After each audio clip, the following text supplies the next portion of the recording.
할렐루야. 주 예수 그리스도 이름으로 하나님 말씀 증거하겠습니다. 창세기 41장 25절부터 봉독하겠습니다. 창세기 41장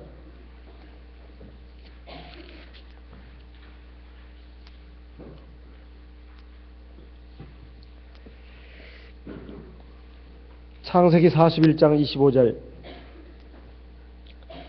요셉이 바로에게 고하되 바로의 꿈은 하나이라. 하나님이 그 하실 일을 바로에게 보이심이니이다. 7 좋은 암소는 7회요 7 좋은 이삭도 7회니 그 꿈은 하나이라.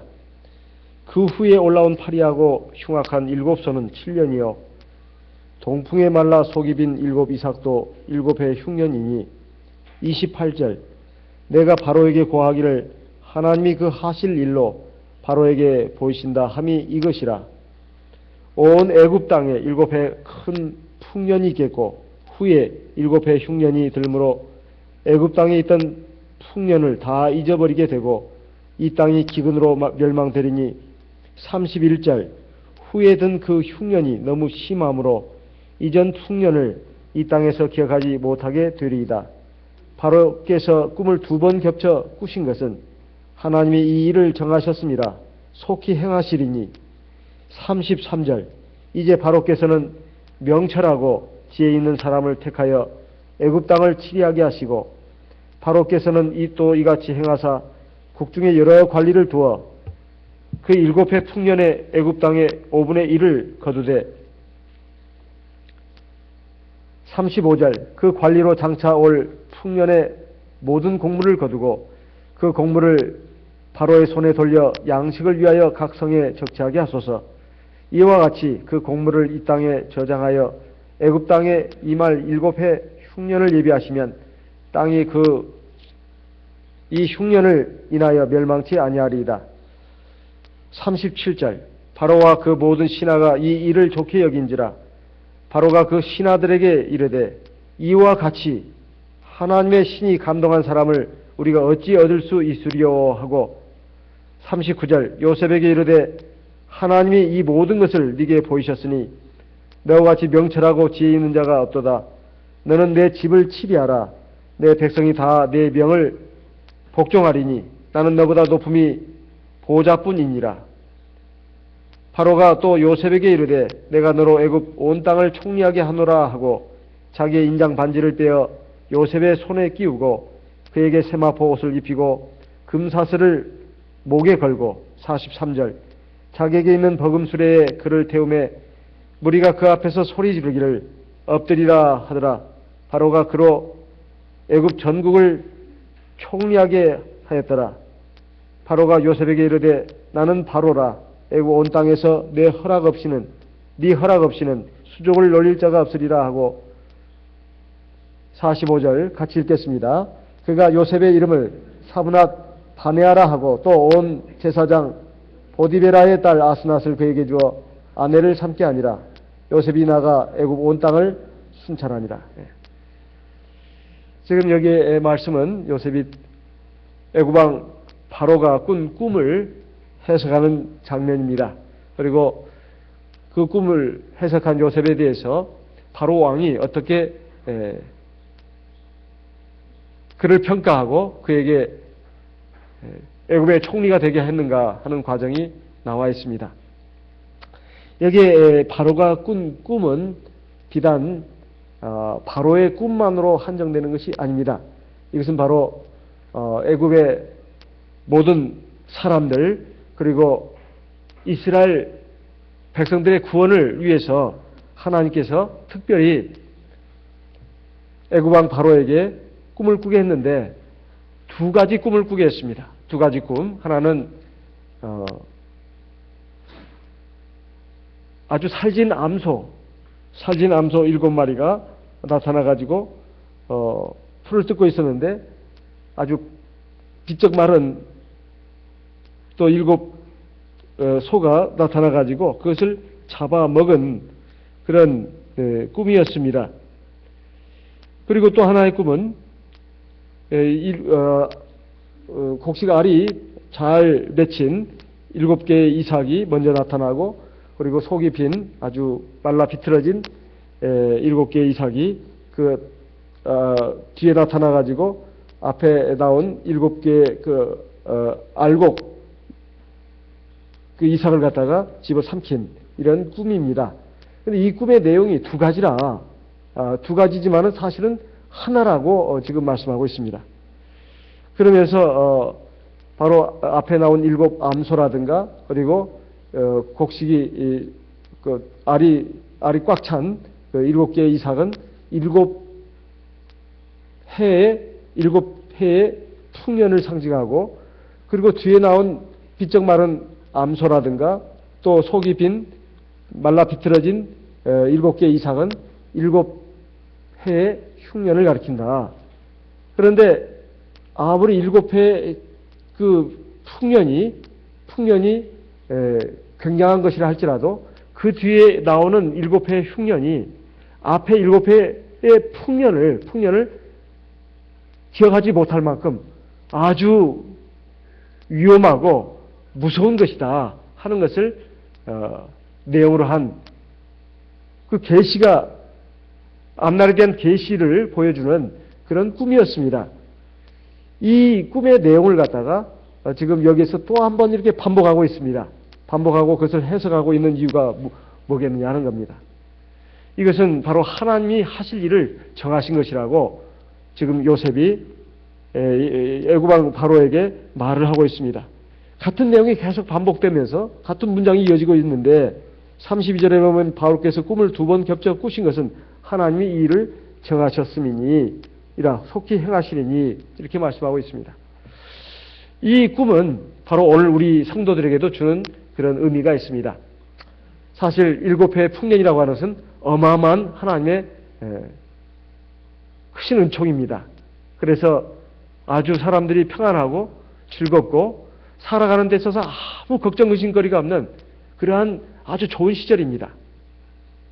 그런데 그 뒤에 이어지는 그 나쁜 그 고난의 시절이 앞에 그 평안한 시절, 그리고 형통한 시절을 다 잊어버릴 만큼의 엄청난 고난과 고통의 시기라는 것입니다. 이것을 통해서 하나님께서 애굽왕 바로뿐만 아니라 오늘의 하나님의 영적인 백성들인 오늘 우리 성도들에게도 주신 말씀은 무엇이냐? 사람이 세상을 살면서 좋은 일도 있고 나쁜 일도 있습니다. 그리고 즐거운 때도 있고 괴로운 때도 있습니다. 그리고 평안한 때도 있지만 아주 고난에 가득 찬 그런 시절도 있다 이 말이에요. 그런데 중요한 것은 우리가 평안하고 형통할 때, 건강할 때, 그리고 젊을 때, 좀 더 힘이 있을 때 우리가 하나님 앞에서 다가올 고난의 그 시기를 예상하고 준비를 해야 된다는 것입니다. 이것이 굉장히 중요합니다. 그래서 풍년이, 일곱 해의 풍년이 하나님이 주시는 그 복이요 은혜인 것은 틀림없습니다. 하지만 동시에 그것은 하나의 시험이고 하나의 또 유혹이라고도 말할 수 있습니다. 우리가 평안하고 건강하고 모든 일이 순조로울 때 방심하지 않고 또 믿음의 잠을 자지 않고 우리가 근신해가지고 우리가 믿음 생활 충실히 하고 착실히 하는 것이 왜 중요한가? 이것은 예수님께서도 말씀하셨습니다. 마태복음 25장에 보면 하나님 나라에 들어가기 위한 준비 과정으로서 하나님의 백성들이 갖춰야 될 세 가지를 말씀하고 있습니다. 첫째는 기름을 준비하라는 것입니다. 마태복음 25장에 보면 열처녀 비유가 나오는데 신랑을 맞이해가지고 혼인잔치에 들어가는 그런 은혜를 받기 위해서 그 열처녀들이 준비를 해야 될 것이 뭔가? 바로 기름이라는 것입니다. 기름이라고 하는 것은 성령을 말하는 것이고 성령을 충만하게 갖추고 있어야 된다는 거예요. 그런데 성령이라는 것이 우리가 예수 믿고 세례 받을 때 성령을 받습니다. 성령을 선물로 받는데 성령을 받은 것으로 끝나면 안 된다 이 말입니다. 성령이 충만하게 되도록 해야 된다 이 말이에요. 그럼 어떻게 해야 성령이 충만해질까요? 자, 성령 그러면 꼭 생각해야 될 단어가 하나 있다고 했습니다. 두 글자로 끝나는데요. 기자로 시작합니다. 뭐라고 했죠? 성령 그러면 꼭 생각해야 할 것이 뭐라고 했습니까? 신약시대. 구약시대는 성령이 감동이고 성령을 물론 주셔가지고 특별한 역사를 하신 일도 있습니다만 신약시대에는 구원받은 하나님의 백성들에게 공통적으로 다 주시는 것입니다. 성령 그러면 우리 하나님의 성도들이 꼭 생각할 것이 뭐라고 했습니까? 기자로 시작해요. 그 다음 끝자는 도자로 끝납니다. 뭐죠? 도. 성령은 기도하라고 주신 것이지 폼 잡으라고 주신 것이 아닙니다. 하나님의 백성으로 도장 받았네. 나는 이제 안심이네. 그래서 주신 것이 아닙니다. 성령은 기도하라고 주신 거예요. 첫째, 성령은 우리를 모든 진리 가운데로 인도합니다. 하나님의 말씀을 깨닫게 한다 이 말이에요. 하나님의 말씀을 깨닫게 합니다. 그리고 하나님의 말씀에 순종하게 합니다. 하나님의 말씀에 순종하게 해요. 그래서 내 육체의 정욕을 이기고 세상의 고난을 이기고 마귀의 시험을 이기고 더 나아가서 하나님의 말씀대로 내 안이 변화가 돼가지고 성령의 열매를 풍성하게 맺게 하는 것입니다. 그래서 하나님 나라에 들어가는 백성으로서의 자격을 갖추게 하시는 것이다 이 말이에요. 우리가 일반교회 신도들처럼 믿음만 지키면 된다, 믿음만 지키면 된다. 우리는 그런 식의 신앙을 갖고 있지 않습니다. 그래서 어떻게 살든 엉망으로 살든 상관없고 그냥 믿음만 지키면 된다. 이건 정말로 위험한 이단입니다. 그건 이단이다 이 말이에요. 일반교회 이거 이론은 굉장히 사람들을 오도하는 것입니다. 굉장히 위험한 이론이다 이 말이에요. 일반교회는 구원의 시작뿐만 잘못된 것이 아닙니다. 구원의 중간 과정도 잘못됐고 구원의 끝도 잘못됐어요. 우리는 보통 옛날에는 구원의 시작 단계만 잘못된 줄 알았어요. 그들은 예수를 믿으면 의롭게 되고 구원을 받는다. 아니야. 세례도 받아야 하고 성령 받아야 돼. 이게 시작 단계 아니겠습니까? 근데 중간 과정도 틀렸어요. 그들은 그냥 믿음만 지키면 된다는 것입니다. 근데 이것이 얼마나 위험한 이론이냐 이 말이에요. 그래서 우리가 이러한 하나님의 말씀을 평상시에 잘 먹고 그리고 성령의 기도를 충분히 해서 우리 안에 성령이 충만하게 돼야 되는 것입니다. 성령 누구의 영이죠? 성령 누구의 영입니까? 하나님의 영입니다. 하나님의 영이에요. 하나님의 신입니다. 하나님의 신이 내 안에 충만해져야 된다는 거예요. 기름이 충만하라는 것은 뭐 참기름 먹고 들기름 먹고 올리브유 먹고 포도씨유 먹으라는 소리가 아닙니다. 성령이 하나님의 영이 내 안에 충만하게 거한다는 것은 두 가지입니다. 하나님의 말씀 내 안에 충만하게 거해야 되고 또 하나님의 신이 내 안에 충만하게 거해야 되는데 우리가 성령의 기도를 통해서 하나님의 말씀을 많이 먹음으로 통해서 저절로 믿음이 자라고 저절로 하나님으로 충만해지는 것이지 하나님과 열 관계도 없이 살아가는데 자기 마음대로 세상에서 외톨이처럼 그리고 나그네처럼 방랑자처럼 탕자처럼 살아가는데 성령이 충만해질 리가 있어요? 제가 만약 그런 방법이 있다면 믿음 생활을 할 필요가 없습니다. 우리가 이렇게 믿음 생활을 하는 이유는 바로 기름을 준비하는 과정이고 성령을 충만하게 준비하는 과정입니다. 이것이 바로 하나님의 말씀 아니겠습니까? 어떤 이론을 가지고 이 말씀을 부인한다면 그건 궤변에 불과합니다. 그래서 요셉이 이런 꿈을 해석할 수 있었던 것은 바로 하나님의 신이 감동했기 때문이라고 그것도 애국왕 바로가 말을 했습니다. 너와 같이 이와 같이 이 사람같이 하나님의 신이 감동한 사람을 어디서 찾을 수 있겠느냐. 도대체 애국왕 바로가 하나님을 믿는 사람이었습니까? 믿지 않는 사람이었습니다. 그런데 어떻게 알았냐 이 말이에요. 아마 불러오기 전에 여러 대신들이 이 요셉이라는 인물에 대해서 아마 브리핑을 했을 겁니다. 이 자는 원래 히브리 사람인 청년이었는데 노예로 보디발 장군의 집에 붙들려 있었습니다. 그런데 어찌 날마다 하는 일이 참 바르고 정직하고 의롭고 착한지. 근데 가만히 이게 어떻게 해서 그런가 봤더니 이 자는 도대체가 늘 하나님을 향해서 기도하고 그리고 하나님 말씀을 묵상하고 이런 자였습니다. 그래? 그래. 어쩐데 관심이 가는 인물이구만. 어떤 분 불러와라. 그래가지고 이제 그 사이에 있었던 보디발 장군 집에 있었던 모든 일을 하며 그리고 그가 억울하게 감옥에 들어가가지고 있었던 그러면서 두 고위 관리의 그 꿈을 해석해줘가지고 결국은 이렇게 오게 된 그런 과정에 대해서 쭉 브리핑을 들었을 겁니다. 그래가지고 요셉이 바로의 꿈을 해석하는 이 해석의 내용을 들었을 때 당시에 애굽은 오늘날의 미국과 같이 세계 최강국이었습니다. 적어도 한 나라를 이끌어가는 통치자라면 보통 머리가 좋은 사람이 아니에요. 꼭 힘만 사대고 되는 게 아닙니다. 분명히 지혜도 출중한 사람이었다 이 말이에요. 딱 들어보니까 압니다예요. 알았습니다. 이건 정말 하나님의 신이 아니고서는 이렇게 정확하게 풀 수가 없다. 적어도 그 큰 나라를 다스린 바로 왕으로서는 요셉을 알아볼 수밖에 없었습니다. 그래서 하는 말이 이와 같이 하나님의 신이 감동한 사람을 우리가 어찌 찾을 수 있겠는가? 하나님의 신이 감동했다고 되어 있는데 제가 중국어 성경이라든가 영어 성경을 한번 찾아봤습니다. 그랬더니 거기에는 하나님의 신이 그 안에 있는 사람 이렇게 되어 있어요. 하나님의 신이 그 안에 있는 사람 또는 하나님의 신이 그와 함께한 사람. 그런데 우리말 성경에는 하나님의 신이 감동한 사람 이렇게 되어 있습니다. 사실 우리 성경이 그 뜻을 의역해가지고 이렇게 번역했다고 봐집니다. 원문상의 뜻은 하나님의 신이 그 안에 있는 사람 이런 뜻입니다. 하나님의 신이 그 안에 있는 사람. 하나님의 신은 성령입니다. 오늘날 저와 여러분이 성령을 받아서 하나님의 신이 저 안에도 여러분 안에도 있습니다. 그런데 문제는 하나님의 신의 능력이 나타났냐 하는 것입니다. 우리가 하나님의 말씀을 바로 깨닫고 그리고 장래에 이루실 하나님의 역사를 깨닫고 그리고 그 하나님의 말씀과 뜻을 따라서 우리가 살고 있느냐 하는 겁니다. 요셉은 하나님의 신이 감동한 사람으로서 늘 하나님과 함께 동행하는 사람이었습니다. 그렇기 때문에 자기에게 펼쳐진 그 어렵고 고달픈 삶도 이겨낼 수가 있었던 것입니다. 세상을 이기는 자가 누구냐? 바로 하나님의 신이 함께하는 사람입니다. 하나님의 신이. 우리가 성령을 받았다고 하면서도 세상을 이기지 못하고 세상의 고달픈 그 인생살이도 이겨내지 못하고 늘 세상의 삶에 붙들려가고 거기에 그냥 끌려갑니다.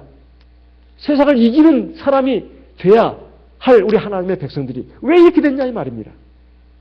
그래서 요셉처럼 살지 않았기 때문에 그렇습니다.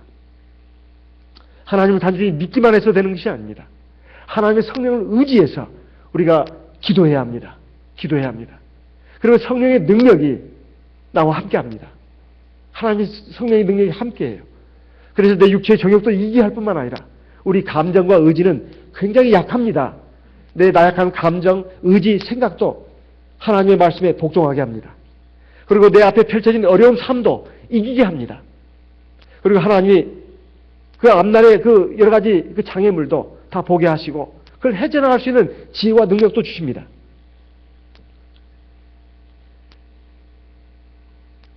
지금 7해 흉년 동안에 7해 흉년을 예비하라고 하나님께서 바로에게 이런 꿈을 주신 것입니다.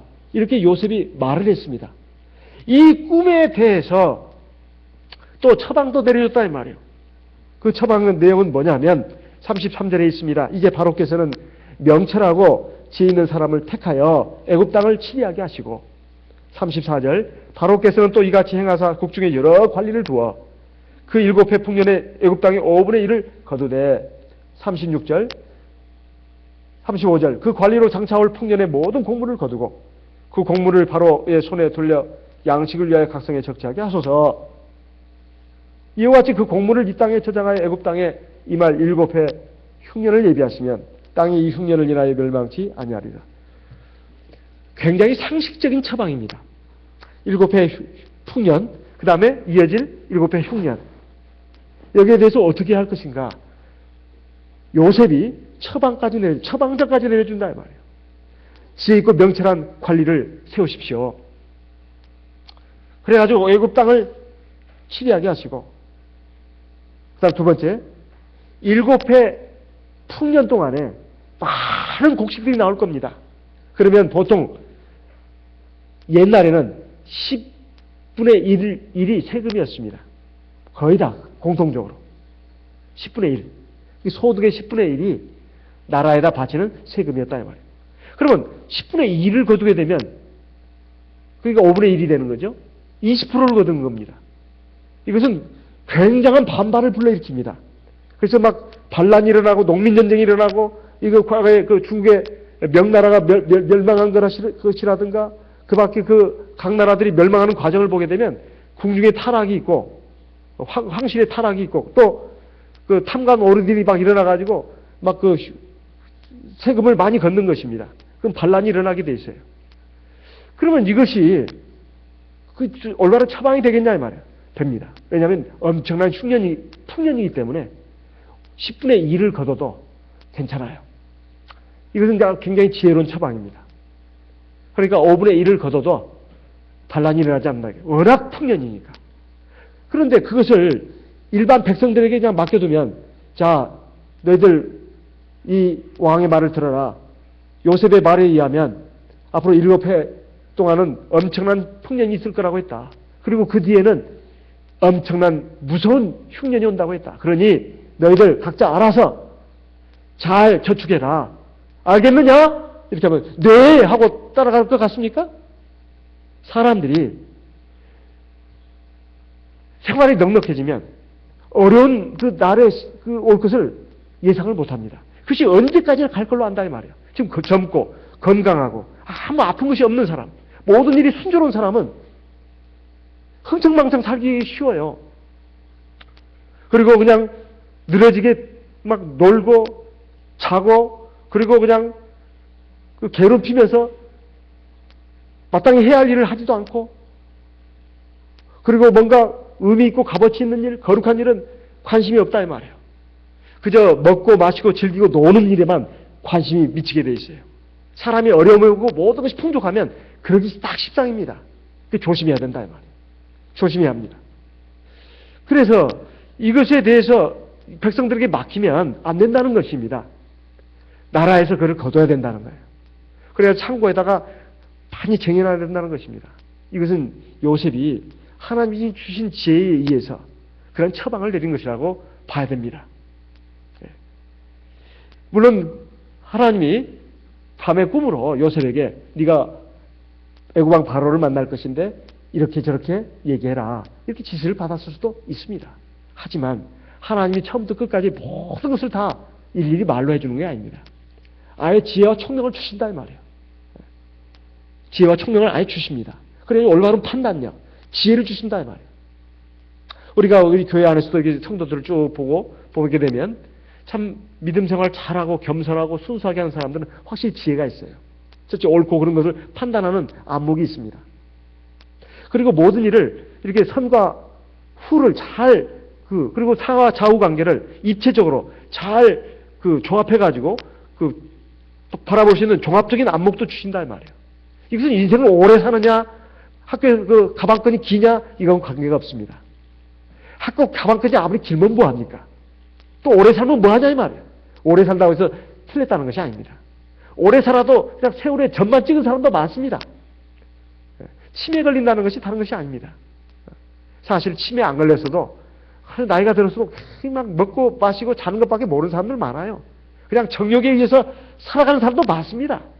세상에 험한 거, 모든 것을 다 체험했으면서도 아직도 어리석은 사람들 많습니다. 그렇다 해서 그가 무슨 지혜가 있는 것도 아닙니다. 지혜라고 하는 것은 하나님이 주시는 것입니다. 하나님이 주시는 거예요. 잠언 9장을 보겠습니다. 잠언 9장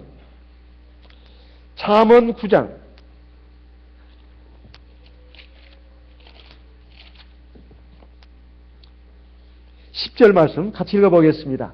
잠언 9장 10절 같이 읽겠습니다.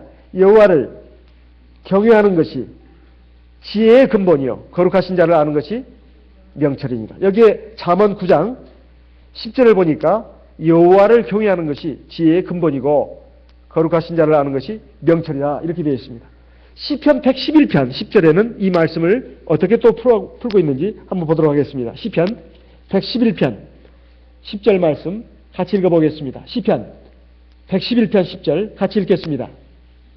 여호와를 경외함이 곧 지혜의 근본이라. 그 계명을 지키는 자는 다 좋은 지각이 나니 여호와를 찬송함이 영원히 있으리로다. 하나님을 경외하는 것이 지혜의 근본이고 명철이라. 그리고 하나님의 말씀을 지키는 것이 바로 지각이 있는 사람이다. 이렇게 말씀하고 있습니다. 여기에 바로가 요셉에 대해서 칭찬하기를 이처럼 하나님의 신이 감동한 사람을 우리가 어떻게 얻을 수 있겠는가. 그러면서 39절에 보면 창세기 41장입니다. 자, 본문으로 돌아가서 39절에 보면 요셉에게 이르되 하나님이 이 모든 것을 네게 보이셨으니 너와 같이 명철하고 지혜 있는 자가 없도다. 하나님이 이 모든 것을 너에게 보이셨다. 너같이 명철하고 지혜 있는 사람을 내가 본 적이 없다. 너는 참 명철하고 지혜 있는 사람이다. 요셉이 어떻게 해서 이런 사람이 됐냐 이 말이에요. 이때 나이가 요셉의 나이가 30세에 불과합니다. 불과 30세에 불과해요. 이건 정말 대단한 일입니다. 그러면서 네가 바로 애굽의 총리가 돼야 된다. 요셉은 왕께서 부디 지혜롭고 총명한 사람을 뽑아가지고 이 애굽을 총리하게 하시고 그리고 그 7해 풍년 동안에 그 엄청난 농작물의 수확 가운데서 5분의 1을 세금으로 거두십시오. 이거 충분히 할 수 있습니다. 당시에 애굽 나라는 전제 국가였습니다. 그러니까 왕의 말이면 나는 새도 떨어지는 그러한 무소불위의 권력을 휘두르는 그 시기였다 이 말이에요. 그러면 관리들도 마찬가지입니다. 그 칼로 창으로 얼마든지 백성들을 갖다가 압제하면서 다스려 나갈 수 있다 이 말이에요. 그런데도 바로 왕은 애굽의 많은 그 국민들 가운데서 그리고 신하들 가운데서 똑똑한 사람, 지혜로운 사람이 얼마나 많겠습니까? 그런데 그 가운데서 총리를 뽑지 않고 이거 불과 저 히브리 민족의 출신으로서 노예로 붙들려온 자 그리고 약관의 나이 30세에 불과합니다. 이런 사람을 갖다가 어떻게 이 애국의 큰 나라에 그 총리로 세울 것이며 그리고 지금 장차올 그 7년의 풍년과 그리고 또 그 뒤에 이어질 7년의 흉년에 대해서 이 어마어마한 그 일을 갖다가 처리해 나갈 적임자로서 어찌 요셉을 택할 수 있었냐 이 말이에요. 지금 바로왕의 근거는 딱 두 가지입니다. 첫째는 하나님의 신이 감동했다는 것입니다. 두 번째는 너처럼 명철하고 지혜 있는 사람을 못 봤다 하는 겁니다. 이것이 결국은 요셉이 그동안의 쭉 삶의 과정을 통해서 사실은 길러진 것입니다. 길러진 거예요. 요셉은 아버지 집에 있을 때는 잘 나가던 때였습니다. 잘 나가던 때였어요. 그래도 그때도 겸손하고 아주 순종적인 사람이었고 믿음에 투철한 사람이었습니다. 노예로 붙들려서는 어떻습니까? 내 인생 망했다 하면서 절망하고 술 마시고 그리고 어디 가서 자기를 타락으로 내던지고 그런 사람이었습니까? 아니었어요. 그때도 하나님 원망하지 않았습니다. 하나님에 대한 믿음이 조금도 변함이 없었어요. 자기 형제들을 미워하거나 자기 인생을 저주하거나 한탄하거나 우울증에 빠져가지고 자기 인생을 갖다가 내동댕이 치는 그런 사람이 아니었다는 것입니다. 또 오히려 붙들려 왔어도 자기의 현실의 삶을 인정했어요. 하나님이 나에게 주신 삶이다. 믿음이 있는 사람은 잘 나갈 때나 잘 나가지 못할 때나 즐거울 때나 괴로울 때나 기쁠 때나 슬플 때나 하나님에 대한 믿음이 변함이 없어요. 항상 기뻐라. 쉬지 말고 기도하라. 범사에 감사하라. 이는 그리스도 예수 안에서 너희를 향하신 하나님의 뜻이니라. 요셉이 그게 딱 맞는 사람입니다. 그는 모든 순간에도 기뻐했다 이 말이에요. 그리고 모든 순간에도 감사했습니다. 사람은 잘 나갈 때, 돈 잘 벌 때, 성공할 때, 출세할 때 이건 하나님의 은혜라고 하면서 막 기뻐하고 즐거워하고 난립니다. 그리고 안 좋은 일이 생길 때, 괴로울 때, 병이 들었을 때, 아플 때, 슬프고 서러울 때 하나님 인정하지 않습니다. 내가 왜 이런 일을 겪어야 되냐고. 하나님 너무한다고 이렇게 생각한다 이 말이에요. 요셉은 그렇지 않았다는 것입니다. 요셉의 신앙이야말로 우리의 좋은 본보기입니다. 그러니까 하나님이 그에게 지혜와 능력을 주실 수밖에 없어요. 어느 날 갑자기 하나님이 그에게 지혜와 능력을 주시는 것이 아닙니다. 하나님이 주신 지혜와 능력이라고 하는 것은 사실은 길러지는 것입니다. 그리고 하나님이 적절한 때 그에게 완전한 또 지혜와 능력을 주시기도 합니다. 그의 살아가는 모습을 보면서 그의 믿음 생활을 보면서 하나님이 지혜와 능력을 주시고 그와 함께 하시는 것입니다. 어느 때는 하나님을 잘 믿는 것 같이 하면서 어느 때는 또 팍 꺼져가지고 엉뚱한 길로 나가버리고 이래서는 하나님을 제대로 믿는 사람이라고 할 수가 없다는 것입니다. 요셉이 지금 7년의 풍년을 지금 하나님의 계시를 받아가지고 알려주고 또 7년의 흉년을 또 하나님의 계시를 받아가지고 알려주면서 그 처방까지 내리는 이것을 보게 되면 요셉의 지난 그 삶의 여정이 신앙적인 삶의 여정이 그러한 지혜를 갖게 하신 것입니다. 그래서 지혜로운 사람은, 하나님의 지혜와 하나님의 능력으로 살아온 사람들은 항상 삶에 안정적입니다. 그러다 해서 뭐 잘 나갈 때 막 방만하고 믿음의 잠을 자고 게으름 피고 교만하고 방자하고 오만불손하고 그러지 않습니다. 그리고 좀 어렵고 힘들더라 해가지고 비굴해지거나 그러지 않습니다. 그래서 남에게 함부로 아첨도 안 합니다. 비굴한 모습도 안 보입니다. 항상 의연한 자세예요. 겸손하면서도 의연한 자세. 이것이 바로 믿음을 가진 사람의 특성입니다. 그래서 자기의 그 믿음의 삶의 어떤 거기서 나온 그 지혜를 가지고 지금 애국왕 바로에게 처방전을 내놓고 있는 것입니다. 이것은 합당한 처방입니다.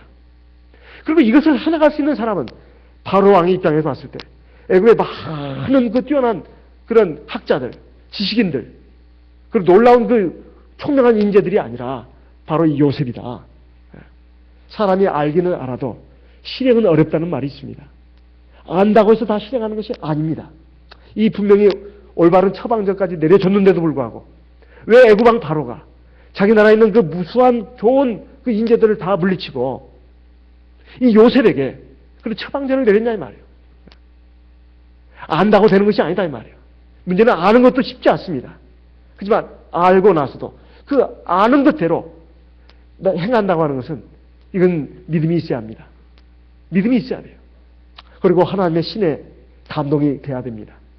우리가 하나님의 말씀, 뜻을 100% 다 지킬 수 없습니다. 하지만 지킬 수 있습니다. 그래서 우리 힘으로가 아닙니다. 하나님의 성령의 능력을 의지할 때 지켜나갈 수 있다 이 말이에요. 하늘에 가서 별 따라오는 것도 아니고 바닷속에 가서 진주 보석을 키우라는 것도 아니라고, 하나님의 말씀을 지키는 것은 그것이 아니라고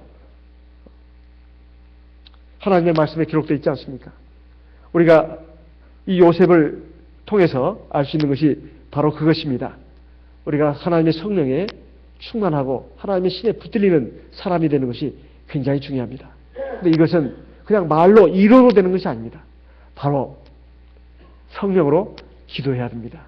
그리고 하나님 말씀을 늘 먹고 묵상할 뿐만 아니라 하나님의 신에 감동되도록 우리가 성령의 기도를 힘써서 해야 되겠다, 이런 말씀입니다. 고린도전서 2장 10절 말씀을 보겠습니다. 고린도전서 2장 10절. 고린도전서 2장 10절 같이 읽어보겠습니다. 고린도전서 2장 10절 9절 10절 같이 읽겠습니다. 고린도전서 2장 9절 10절 같이 읽겠습니다. 기록된 바 하나님이 자기를 사랑하는 자들을 위하여 예비하신 모든 것은 눈으로 보지 못하고 귀로도 듣지 못하고 사람의 마음으로도 생각지 못하였담과 같으니라. 10절 오직 하나님이 성령으로 이것을 우리에게 보이셨으니 성령은 모든 것 곧 하나님의 깊은 것이라도 통달하시느니라. 하나님이 자기 백성을 위해서 예비하신 모든 좋은 것들, 이거 하나님의 성령을 통해서 우리가 알 수 있고 깨달을 수 있다는 거예요. 고린도후서 3장도 보겠습니다. 고린도후서 3장 15절에서 17절. 고린도후서 3장 15절부터 17절까지 같이 읽겠습니다. 고린도후서 3장 15절에서 17절까지 같이 읽겠습니다. 오늘까지 모세의 글을 읽을 때에 수건이 오히려 그 마음을 더 보도다. 그러나 언제든지 주께로 돌아가면 그 수건이 벗어지리라. 주는 영이시니 주의 영이 계신 곳에는 자유함이 있느니라.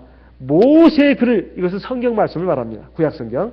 하나님의 말씀을 우리가 읽고 들어도 잘 못 깨닫는 사람들이 많아요. 하나님의 말씀을 예배 시간에 많이 들어도 또 자기가 성경을 봐도 못 깨닫는 사람 많습니다. 또 엉뚱하게 깨닫는 사람도 많아요. 엉뚱하게. 제가 그런 사람들 종종 봅니다. 자기식으로 깨닫는 거예요.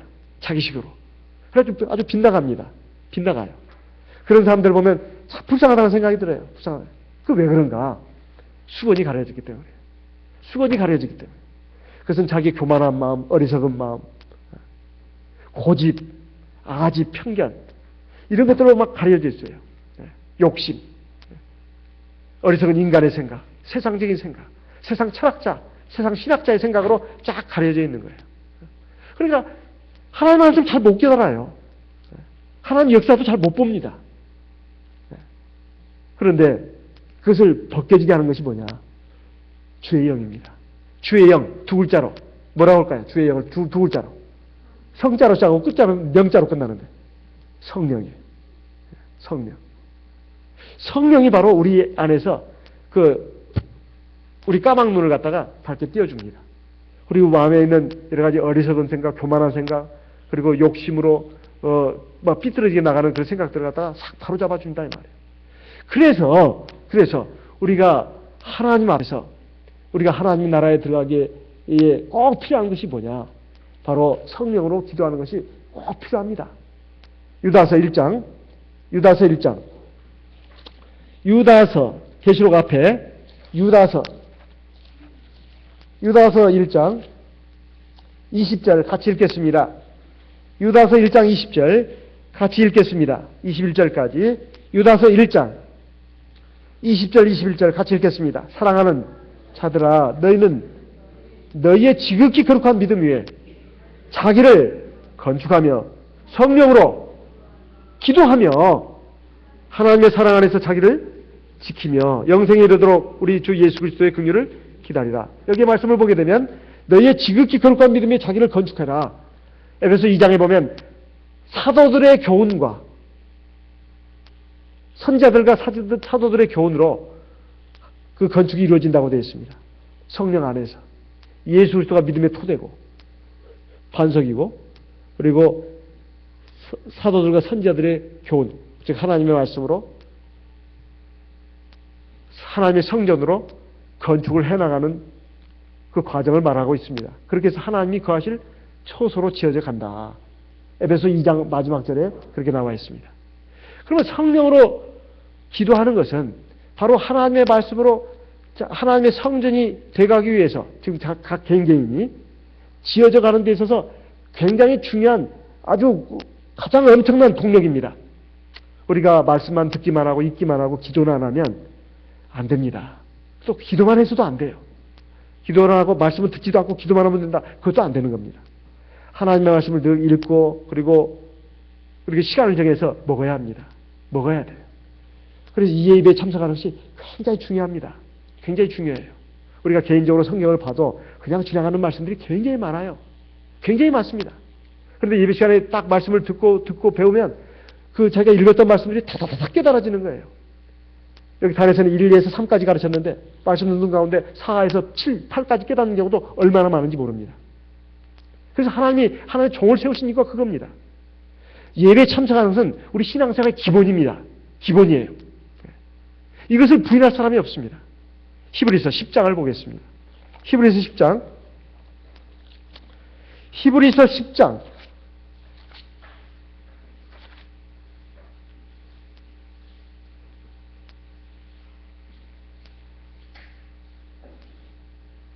25절 같이 읽겠습니다. 히브리서 10장 25절 같이 읽겠습니다. 모이기를 패하는 어떤 사람들의 습관과 같이 하지 말고 오직 권하여 그날이 가까움을 볼수록 더욱 그리하자. 제가 대만에 1년 연수를 받을 때 진양도 목사님이 강의를 하시면서 이런 말씀을 하셨습니다. 마태복음 5장을 한번 보겠습니다. 마태복음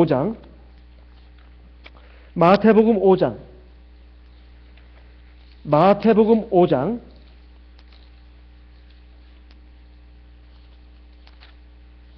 20절 같이 읽겠습니다. 마태복음 5장 20절 같이 읽겠습니다. 큰 소리로 같이 읽겠습니다. 내가 너희에게 이르노니 너희 의가 서기관과 바리새인보다 더 낫지 못하면 결단코 천국에 들어가지 못하리라. 이 말씀을 어떻게 해석하면은 너희 의가 서기관과 바리새인보다 더 낫지 못하면 결단코 천국에 들어가지 못하리라. 여기에 서기관과 바리새인의 의가 뭐냐? 누가복음 18장에 잘 나와 있다는 거예요. 누가복음 18장에 11절로 12절에 보면 바리새인과 세리가 성전에 기도로 올라갔습니다. 바리새인이 서서 따로 기도했는데 하나님이여 나는 다른 사람들 곧 토색 불이 가늠한 자들과 같지 아니하고 이 세리와도 같지 아니함을 감사하나이다. 나는 일에 2번 금식하고 11조를 냅니다. 그러면서 그 말씀을 인용해가지고 누가복음 18장 11절 12절에 있는 말씀을 인용해서 만약에 하나님의 백성들이, 참된 성도들이 11조를 제대로 드리지 않고 그리고 안식일을 지키지 않는다면 이건 천국에 못 들어간다는 거예요. 제가 아주 굉장히 깜짝 놀랐습니다. 그러면서 탐복을 했어요. 이 말씀을 그렇게 정확하게 해석하시는구나. 그래가지고 대만에서는 그 집사나 임원 세우는데 교회 예배 참석도 안 하는 사람은 절대 세우는 법이 없다는 거예요. 그런 말씀을 하시더라고요. 교회도 안 나오는데 임원이 되고 교사가 되고 무슨 일꾼이 되고 이건 생각도 못 한다는 일입니다. 그래서 이번에 목자님들이 봄에인가 중국 복권성을 다녀왔는데 그 젊은 목자님, 저 후배 목자님 한 분이 그러더라고요. 2,000명 모이는 어떤 교회가 있었는데 2,000명 모이는 교회인데 집사가 딱 한 명이래요. 한 명이랍니다. 나머지는 다 임원이라는 거예요. 그렇게 엄격하다고 그러면서 어쨌든 우리 성도들이 집사, 임원, 장로들 뿐만 아니라 우리 성도들이 하나님 나라에 들어가려면 안식일 제대로 지켜야 된다는 거예요. 그리고 11조를 제대로 돼야 된다는 겁니다. 왜냐하면 그 바리새인도 자기 의를 자랑하면서 나는 일에 2번 금식하고 11조도 내고 또 하나님의 계명을 지킨다고 했는데 그보다 못하다면 어떻게 들어갈 수 있겠냐는 거예요. 그래서 제가 그러니까 참 우리 참예수교회가 이렇게 참 모든 면에서 이렇게 참 철두철미하고 엄격하구나. 그러니까 이게 대만이라든가 다른 각국의 나라들의 교회들이 이렇게 건실하게 크는구나. 이런 생각이 들었습니다. 자, 우리 성도님도 마찬가지입니다. 우리가 성령이 충만해야 된다는 것은 단순히 이 세상에서 우리가 죄악을 이기고 또는 마귀의 시험을 이기고 또 이 세상에서 편안하게 살고 그러기 위해서가 아니라 우리가 하나님 나라에 들어가기 위해서는 우리 안에 성령의 열매가 맺혀야 합니다. 알곡 백성이 되어야 된다 이 말이에요. 그런데 이거 우리 힘으로 되는 것이 아니라 하나님의 은혜로 그리고 믿음으로 주의 성령을 의지해서 그게 은혜입니다. 하나님 우리에게 성령 주시는 것이 은혜예요. 은혜 중에 은혜입니다. 성령을 의지해서 우리가 내 연약한 육신, 감정, 의지, 판단력 다 이기고 하나님 말씀에 순종하게 한다 이 말이에요. 그렇게 해서 우리가 나도 모르는 사이에 자꾸 성화가 되어 나가는 것입니다.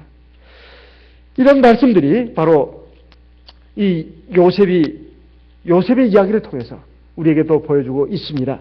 하나님의 신에 감동한 사람 어떻게 볼 수 있겠느냐. 하나님의 신은 성령을 가리키는 것이고 성령에 충만하고 성령이 이끌어가는 사람이 되려면 우리가 육에 속한 사람이 아니라 영에 속한 사람이 되어야 합니다. 이것은 말로만 되는 것이 아니라 생각만 가지고 되는 것도 아닙니다. 하나님의 말씀과 성령의 능력에 붙들려야 됩니다. 그러려면 우리가 성령을 의지해서 기도하고 또 예배생활, 교회생활 충실하게 해야 되겠습니다. 믿음은 들음에서 난다고 합니다. 지금 요즘 세례받고 성령을 받지 않은 성도님들에게 내가 내리는 처방은 딱 하나입니다. 예배 열심히 참석하라고. 왜 그럴까요? 왜 그러겠습니까? 예배 열심히 참석해야 말씀을 통해서 믿음이 생기거든요. 자기 인간적인 생각, 세상적인 생각이 다 깨집니다. 그리고 하나님의 말씀에 의해서 믿음이 생기고 이 교정이 되기 시작한다 이 말이에요. 그리고 순간적으로 그 믿음이 생기는 순간 성령이 임하는 것입니다. 꼭 성령을 받을 때뿐만이 아닙니다. 우리가 성령 받으면 그걸로 끝나는 건 아니지 않습니까? 성령의 열매를 맺어야 되잖아요. 그리고 우리가 이 세상을 하나님의 백성답게 세상 사람이 봤을 때 하나님의 신에 감동한 사람이라고. 저렇게 지혜롭고 총명한 사람은 내가 보지 못했다고. 요셉과 같은 이런 칭찬을 받는 사람이 되려면 세상 사람들로부터도 우리가 하나님의 사람이라는 그 평판을 받으려면 어떻게 해야 되겠습니까? 바로 우리가 예배생활 충실하게 합니다. 예배 때 와서도 딴짓하지 말고 딴 데 신경 쓰지 말고 집중해야 합니다. 마음을 기울여서 온 마음을 기울여서 말씀에 전념해야 됩니다. 그리고 기도할 때도 전심을 다해서 기도해야 합니다. 그것이 가장 중요한 처방이에요. 그게 가장 중요한 처방입니다. 그러면서 성령을 받게 되고 성령이 충만하게 되고 성령의 능력에 붙들려서 우리가 이 세상도 능력 있게 살아가는 그 삶으로 나가게 되는 것입니다. 우리 다 같이 기도하겠습니다. 이제 이 시간 들으신 말씀을 기억하시고 하나님 앞에 기도하겠습니다. 나와 내 가정을 위해서 기도하고 우리 교회를 위해서 기도하겠습니다.